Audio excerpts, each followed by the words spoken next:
لطفی لطیف. لطفی لطیف. عبدالواسی جبلی. میگویند سلطان سنجر در سفر گرجستان شخصی را در صحرای دید که شتر میچراند. در این موقع شتر گردنش را به طرف پختزار دراز کرد. شترچران مهاری شتر را کشیده و این کلام موزون از زبانش جاری گردید: اشتر سراحی گردنا، دانم چه فکر کردنا، گردن درازی میکنی، پنبه بخواهی خوردنا. سلطان لطف طبعش را پسندید و او را قابل و لیاقتناک دید. پس وی را با خود برد و در تربیتش کوشید.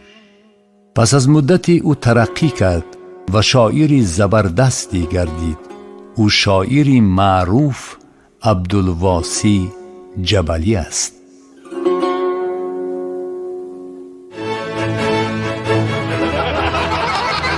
دوستان همراه، بخش لطفی لطیف را شنیدید.